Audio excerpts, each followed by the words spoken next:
pediros que abráis vuestras Biblias, los que lo tenéis en el móvil las encendéis.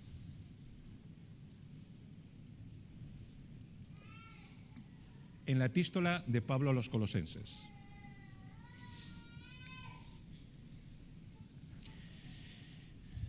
Es donde nos vamos a centrar, aunque no vamos a empezar por ahí. Nos centraremos ahí, pero no empezamos ahí. Hace ya mucho tiempo que creo que lo comenté hace muchos años. ¿Alguien recuerda lo que significa la palabra maya? No me refiero a la abeja, creo que es en sánscrito. En el hinduismo, la palabra maya significa que todo lo que vemos, todo lo que palpamos, todo lo real, en realidad no es tan real. Hay una realidad mucho más allá, que es una realidad que no vemos. Nosotros que somos creyentes, que somos cristianos, que creemos en un Dios que es espíritu, que creemos en un mundo que no podemos percibir con nuestros ojos y que en muchas situaciones hemos sentido la mano de Dios y su presencia, en situaciones de todo tipo, buenas y malas. Nosotros tenemos una fe y una esperanza, una prácticamente certeza de que hay un mundo que no podemos ver.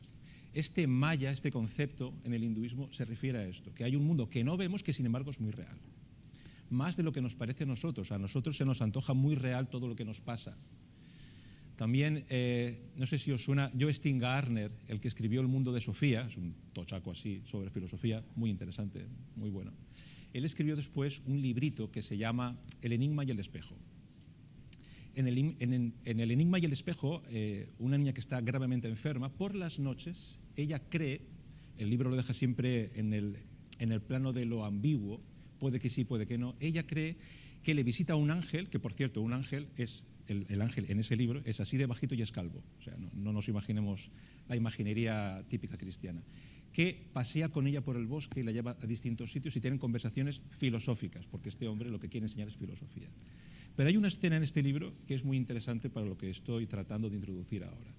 En un momento dado, paseando por la noche por el bosque, esta niña va paseando con este ángel que se llama Ariel, y en un momento dado ella salta por encima del tronco, pero el ángel lo atraviesa. Y la niña se queda así. Dice, ¿has atravesado el tronco? Y dice, sí. Dice, ¿eres como un fantasma? Y dice, no. Si quieres decir que soy como muy tenue, a ver si resulta que el que es tenue es el tronco, y yo soy mucho más real que el tronco. Bueno, y con eso ya tienes mucho para pensar. Vivimos en un mundo tangible, que nosotros tenemos nuestros problemas, nuestras alegrías, todo, pero ¿qué nos dijo el Señor? A ver, seguro que alguien me puede acabar la frase. Buscad primero el reino de Dios y su justicia, y lo demás será añadido. Es decir, el Señor Jesús no nos está diciendo que, bueno, vive como si no pasara nada, carpe diem, ya lloverá. No nos llama a la irresponsabilidad. Pero no os afanéis, os acordáis que en este texto el Mateo está hablando de que no os afanéis por las cosas de este mundo. Es decir, no significa que olvidaos de ellas, sino que no sea vuestro afán. Nuestro afán tiene que ser buscar el reino de Dios y su justicia y todo lo que esto implica. ¿Vale? Entonces, vamos a... estoy buscando una cosa que no encuentro. Sí, ya las he encontrado, mis gafas. Ahora sí vamos a Colosenses. Colosenses, en el capítulo 1, versículos 9 en adelante. Está hablando Pablo, la carta la escribe él, con él está el hermano Timoteo, están contentos con los hermanos en la iglesia de Colosas.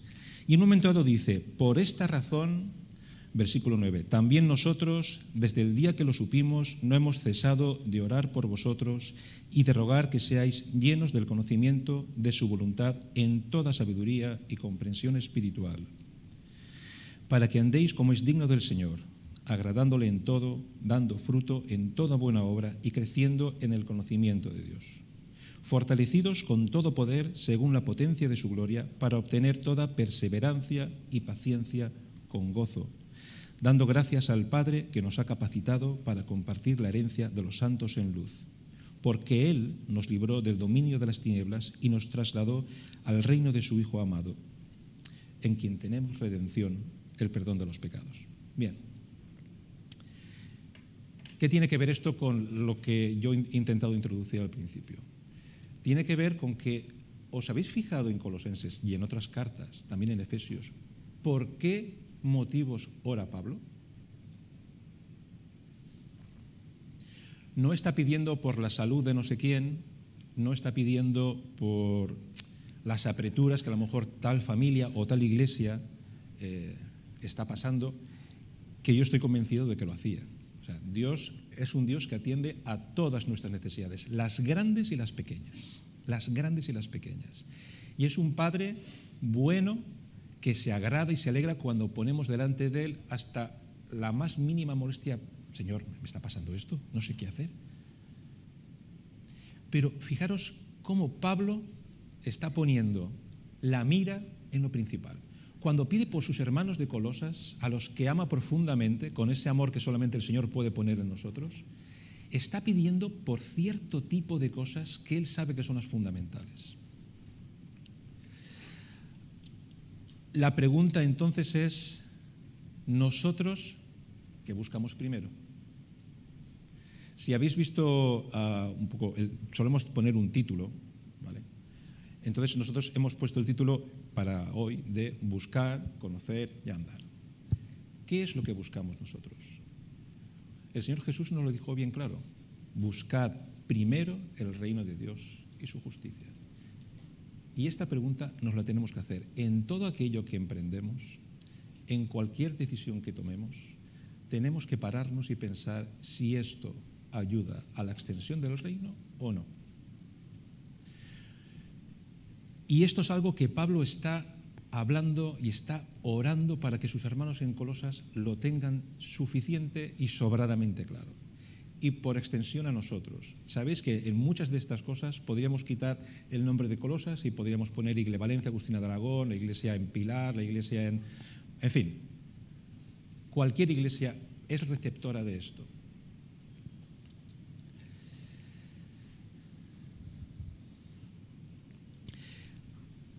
Pablo está orando por la iglesia de Colosas para que sigan en este camino, para que todo esto se haga realidad. Estas realidades espirituales que físicamente muchas veces no las podemos percibir, pero que sabemos que están ahí.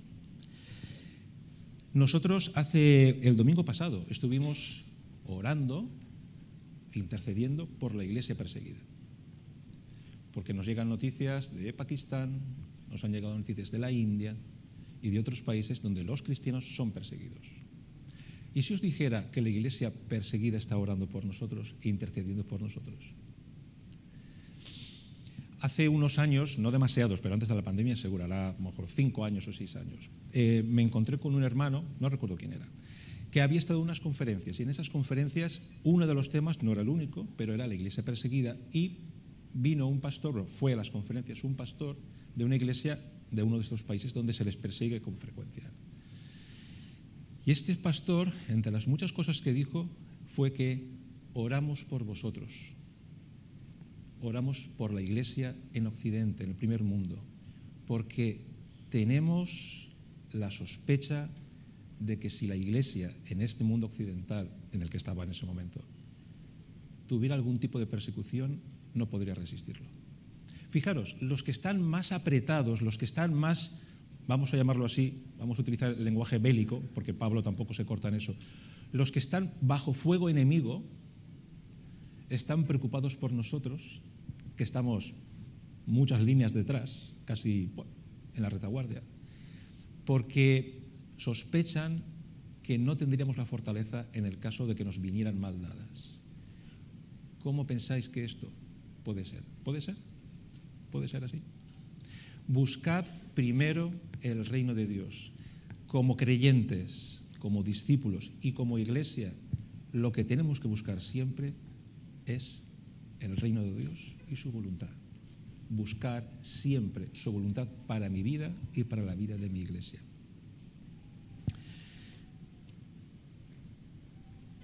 Hay más cosas. Versículos 9 y 10, los primeros que hemos leído.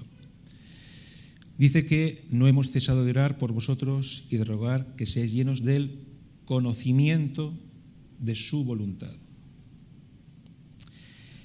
En Romanos 12 hay un versículo que es muy conocido que dice: no os adoptéis a este siglo, no os transforméis en este siglo, no os conforméis, transformar vuestra mente para que verifiquéis cuál es la voluntad de Dios, que es buena, agradable, perfecta. Es decir,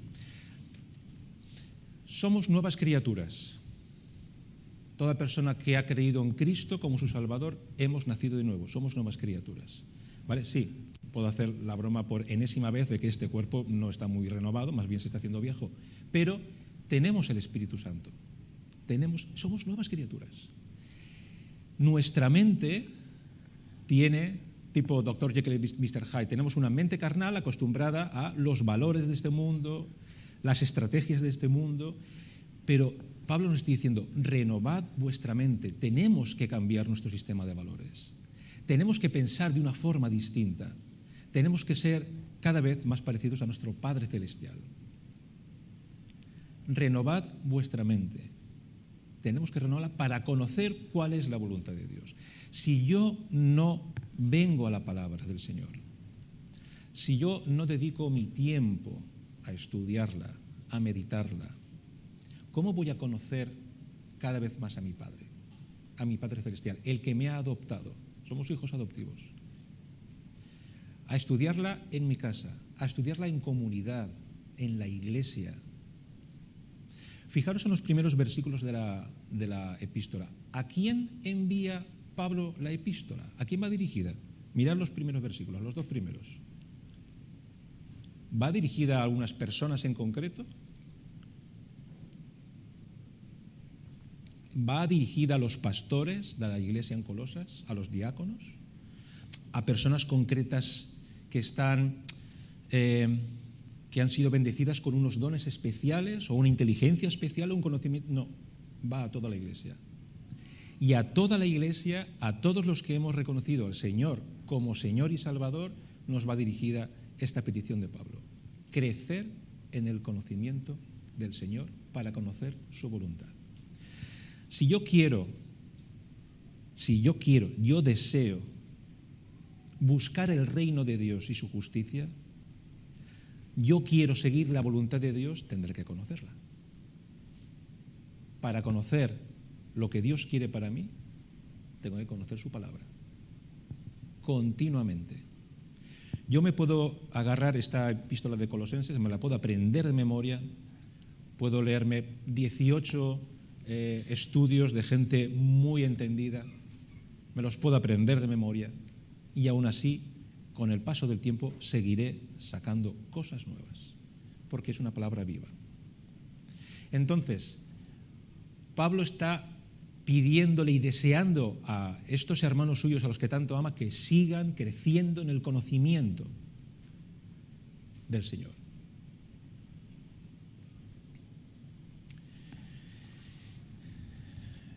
Porque si no, 1 Corintios, capítulo 3, Pablo le escribe a otra iglesia que tenía una situación distinta. Dice: así que yo, hermanos, no pude hablaros como a espirituales, sino como a carnales, como a niños en Cristo. Os di a beber leche, no alimento sólido, porque todavía no podíais recibirlo. En verdad, ni aun ahora podéis, porque todavía sois carnales. Se pueden dar las dos cosas. Podemos ir creciendo cada vez más, o podemos quedarnos todavía con los pañales, el chupete y el biberón, espiritualmente hablando, en el conocimiento de la palabra. Hay veces mis hijos utilizan, la generación de mis hijos utilizan unos términos que para el que juega videojuegos y cosas así le va muy bien. Es como que logro desbloqueado. Ya he creído en el Señor, logro, ya está hecho. Clink, vale. Me he bautizado, clink, ya está hecho. Voy los domingos al culto, clink, hecho. Logro desbloqueado, y ahí está. Pero seguir a Jesús es mucho más, y Pablo lo sabía perfectamente, porque él lo hizo. Aquí hemos nombrado más de una vez, y seguiremos haciéndolo, imagino que de vez en cuando, a Bonhoeffer, que hablaba de que la salvación es gratis para nosotros. La salvación fue gratis, fue carísima para Dios, carísima para Cristo. Para nosotros es gratis, pero el seguimiento no. El seguimiento no es gratis. Hay un coste. El Señor Jesús ya lo advirtió. El que quiera seguirme, y entonces pone el ejemplo de el que quiere construir su casa, pero antes se tiene que sentar para ver, bueno, a ver, yo quiero construir una casa. ¿Tengo lo necesario o me voy a quedar a medias? O un ejército, me voy a enfrentar. Resulta que tengo que contar mis tropas. Bueno, y todo esto para advertir, si queréis salvaros, tenéis que seguirme. Si queréis seguirme, hay un precio, tenéis que ser conscientes de eso. El Señor Jesús nunca ha vendido humo, jamás, siempre fue diáfanamente claro. La salvación es gratuita, el seguimiento no. Y Pablo lo experimentó en su vida, vamos, y lo tenemos a nuestro alcance para leer todo lo que sucedió y todas las cosas que escribió y dejó para nosotros, el Señor a través de él. De modo que tenemos que buscar primero el reino de Dios y su justicia, tiene que ser vital para cualquier cosa que hagamos, y tenemos que conocer cada vez más.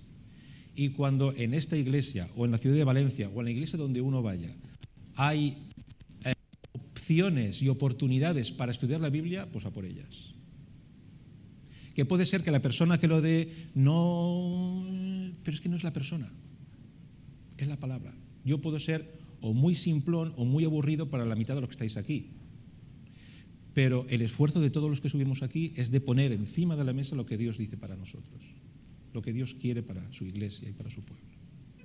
Entonces, no es quién lo da o no es cómo lo da, es que estamos hablando de la palabra del Señor. Y si yo quiero hacer algo, por poco que sea para el Señor, o crezco en su palabra o no hacemos nada. En uno de los primeros trabajos que tuve, un amigo que yo conocía de la iglesia hace mucho tiempo, nada más, antes de entrar en los despachos y empezar mi trabajo de auxiliar administrativo, me dijo: toma, catálogos, empieza a leerte todo lo que hay ahí, aunque no te lo aprendas, pero te va a empezar a sonar. Fue un buen consejo. Vale. Tenemos que imbuirnos, tenemos que empaparnos, tenemos que crecer. Si pensamos que porque llevamos ya, no sé, 60 años de creyente, ya lo hemos aprendido todo, nos equivocamos. Y el que lleva 60 años de creyente de forma fiel, creo que es suficientemente consciente de que nunca lo aprenderemos todo. Buscar el reino de Dios, buscar la voluntad de Dios en mi vida y en nuestras vidas, conocer cada vez más de Él y de su palabra, conocerle a Él para saber cuál es su voluntad. El matrimonio es un ejemplo, un símbolo perfecto, y el Señor lo utiliza para hablar de la relación de su iglesia con Él. Si yo quiero agradar a mi esposa, si estoy en plan de noviazgo, a mi novia, tendré que aprender qué libros le gusta, qué película. Mi mujer se leyó El Señor de los Anillos porque a mí me encantaba El Señor de los Anillos. No la he vuelto a tocar más. Eso fue para engañarme. Pero es eso, es ¿cómo es esta persona a la que amo? ¿Cómo es? ¿Qué le gusta? ¿Qué le agrada?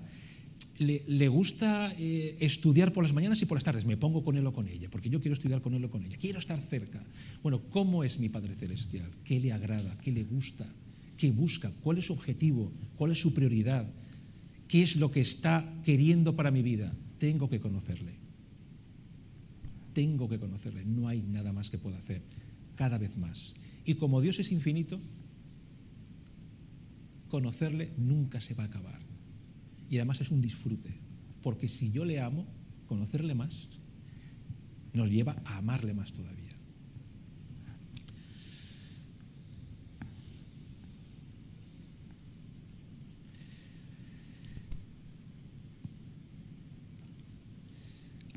Y una cosa importante, lo eclesial.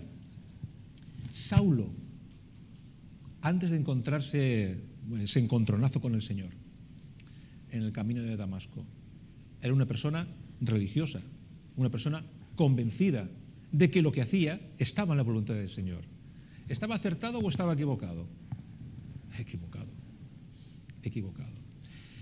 Porque no se paraba, porque hay una cosa que el Señor enseña y Saulo lo había leído totalmente, ¿vale? Porque está en Proverbios. Bueno, que nos paremos en los caminos y vayamos preguntando al Señor por dónde vamos. Si ponemos el piloto automático, pues bueno, vamos en automático.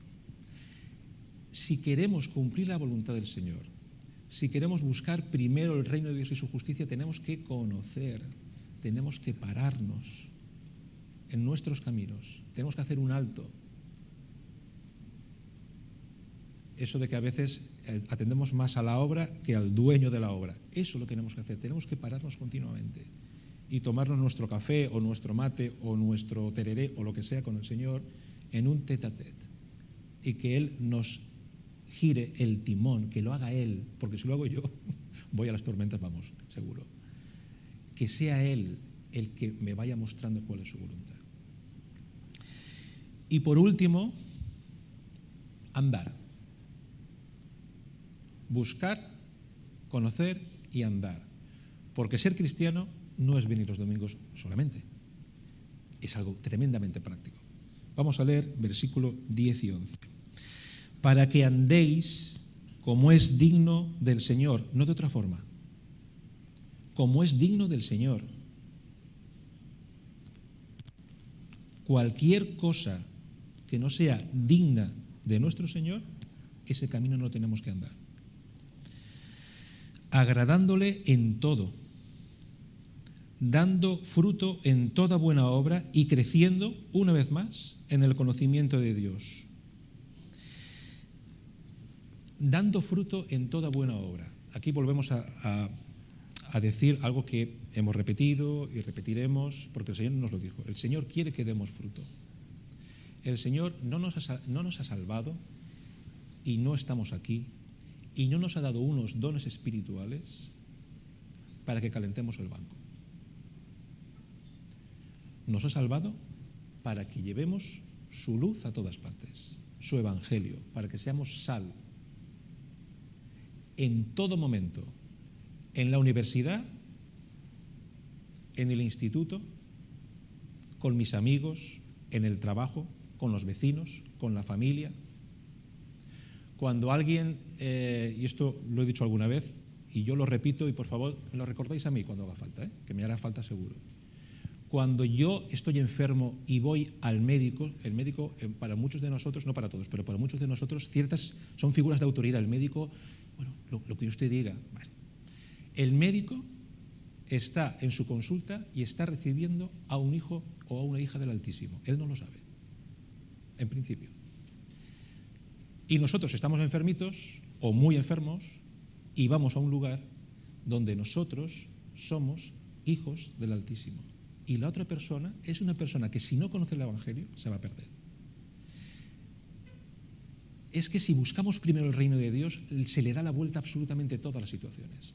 Seguiremos teniendo problemas económicos, seguiremos teniendo tensiones familiares, seguiremos teniendo enfermedades y seguiremos teniendo todo lo que la gente tiene en esta vida. Ser cristiano no te libra de las tormentas.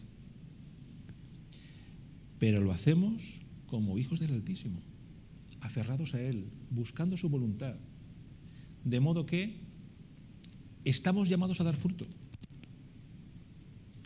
Cuando entremos en la presencia del Señor, el Señor, yo dudo mucho que a mí me pregunte, yo qué sé, si me leí muchos libros de teología, o si hice fotos muy bonitas, o si tocaba la guitarra de una forma espectacular. Eso no es algo que pesa. Es, yo he plegado mi voluntad a la de Dios y le he servido como mi Señor y Padre que es. Esa es la cuestión. Acordaos que cuando estaban los fariseos alrededor del Señor, cuando habla de esta cuestión de las ovejas y los cabritos, hicimos milagros en tu nombre, milagros, no cualquier cosa, hicimos milagros en tu nombre, no os conozco. Es la voluntad de Dios, cumplir su voluntad, es lo que estamos llamados todos los creyentes. Andar, vivir como creyentes, como hijos de Dios, como discípulos suyos. No está reservado para unos pocos que tienen una espiritualidad más madura, está reservado para todos. Todos los hijos de Dios estamos llamados a esto.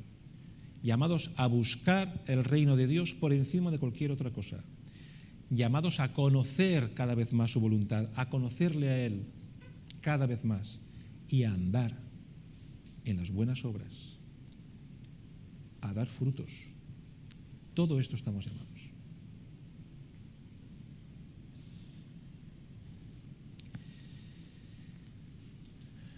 Vamos a concluir ya. Los colosenses Si agarráis la epístola, son 4 capítulos, ¿eh? Es una carta cortita, es muy bonita. En otras cartas son un poco incómodas porque Pablo tiene que hablar duro, ¿vale? En Colosenses son una iglesia que, si leemos además el primer capítulo, vemos que es una iglesia que estaba comprometida y que era un gozo para Pablo, para Timoteo, para sus compañeros de batalla. Era un gozo la iglesia de Colosas, pero la iglesia de Colosas estaba bajo mucha presión. Si leemos los siguientes capítulos, el capítulo 2, capítulo 3, vemos que estaban bajo una presión. Había unas cuestiones de un misticismo, un gnosticismo que se empezaba a entreverar por ahí, y es cuando Pablo les tiene que advertir, ¿vale? Les tiene que advertir. Y aquí hay un canto a Cristo que es una belleza, donde Él es el único. Dejad de mirar a ángeles y a potestades y dejad de... Cristo es el centro y es el todo, no hay nada más fuera de Él. Entonces, claro, nosotros vemos esto y entonces pensamos, claro, los de Colosas, con esas corrientes en medio del paganismo, ¿pensáis que nosotros estamos libres de presiones? ¿De vientos de doctrina? Claro, cuando pensamos en vientos de doctrina pensamos que va a venir alguien con una Biblia, va a decir una barbaridad que hasta los ladrillos tiemblan de... Pero no es tan burdo, a veces sí, a veces sucede, pero es mucho más sutil. Para que os hagáis una idea, ¿no habéis escuchado, o a veces nosotros mismos hemos pensado, que ante una perspectiva bíblica de una situación, el matrimonio, la amistad, el trabajo, la sexualidad, de pronto alguien empieza a decir, alguien creyente, bueno, pero es que eran otros tiempos, hay que contextualizar, sin dejar de ser cierto que hay que saber aplicar la palabra a las circunstancias de nuestro hoy, de nuestro día a día. Relativizar algo que Dios ha dado como seguro no es la idea. Y sin embargo sucede. Dar por bueno lo que es malo o dar por malo lo que es bueno no es bíblico. Y el Señor dice, esto es bueno y esto no. Si pensamos que estamos libres de presión, nos equivocamos. Y normalmente el ataque más efectivo es aquel que no es percibido. Si yo voy hacia Ismael y voy con aspecto de querer darle un tortazo, porque se me ha cruzado un cable, primero que voy a apañar porque él me daría pa'l pelo, pero Ismael enseguida se va a poner a la defensiva. ¿Qué pasa con este? ¿Qué le pasa? Ahora, si yo voy tranquilamente y le pongo la mano al hombro y en un momento dado se me cruza el cable y le pego, no se lo espera. Nosotros creemos que no tenemos presión. Estamos siempre bajo presión. Es una lucha espiritual. En algunos países, como hemos estado comentando, es una lucha espiritual que se ve, porque te persiguen, porque te torturan, porque te matan, porque te queman tus iglesias, tu casa, tu negocio. Y aquí nuestra iglesia está perfectamente bien, podemos arreglar cosas que están más o menos, no nos sentimos perseguidos, nuestros trabajos no peligran, en principio. Si empezamos a ser honestos, si empezamos a buscar primero el reino de Dios, quizá nuestros trabajos no duren tanto, dependiendo de quién sea nuestro jefe, por ejemplo. Pero no nos sentimos perseguidos. Y sin embargo, si no buscamos el reino de Dios por encima de todas las cosas, si no nos dedicamos a aprender, meditar, crecer como iglesia en el conocimiento de la palabra, y si no lo ponemos en práctica, si no andamos en todas estas cosas, se nos comen por los pies y nos daremos cuenta. Estaremos cada vez más permeados de cierta relatividad, de ciertos códigos y cierta ética y cierta moral que son muy normales, son incluso de moda, pero si empezamos a contrastarlo veremos que Dios no quiere eso. ¿Cuántas situaciones nosotros estamos totalmente y absolutamente seguros de que tenemos razón y derecho y tenemos que defender nuestro derecho? Y sin embargo, siendo así, ¿cuántas veces el Señor dice, déjalo, déjamelo a mí, yo me encargo? De modo que, para cerrar, buscar el reino de Dios, dar la vuelta a nuestras prioridades, y eso dará la vuelta a nuestra percepción de la realidad. Si yo busco primero el reino de Dios, todo aquello que me pase, bueno o malo, cambia de sentido por completo. Somos nuevas criaturas. Lo que pasa es que a veces tratamos de funcionar un poco a la antigua y estamos llamados a renovar nuestra mente. Tenemos que conocer cada vez más, comprometernos en crecer para conocer la voluntad de nuestro Padre Celestial. Si no lo hacemos, no la percibiremos, iremos a la nuestra. Y andar. El cristianismo es eminentemente práctico. Si nos acercamos a la Biblia y la leemos y luego no lo ponemos en práctica, como dice Santiago, seremos como el que se mira en el espejo y nada más ha dado la vuelta, se olvidó de lo que vio. Hermanos, empezamos un nuevo curso. Cada cual tiene su registro de cuándo empieza el año. A veces el año empieza el 1 de enero. Vale. Los que tenemos zagales en edades escolares y nuestro trabajo a lo mejor funciona así, para mí es un nuevo curso. Empezamos en septiembre, calentamos motores, empezamos a estirar, hemos tenido algunos más, otros menos, un tiempo un poco de relajo o no. Empieza un nuevo curso. Comprometámonos esta tarde, esta noche, es una propuesta, cuando estemos tranquilitos, nos vayamos a dormir, tengamos una conversación con el Señor. Nos podemos comprometer a buscar su reino por encima de nuestros proyectos o de nuestras prioridades, porque Él las conoce, las entiende y sabe muy bien lo que necesitamos. Podemos comprometernos a conocerle más, a leer más su palabra, a estudiarla con mis hermanos y mis hermanas, y podemos comprometernos a andar en su voluntad, buscarla, conocerla y andar. Que el Señor nos ayude.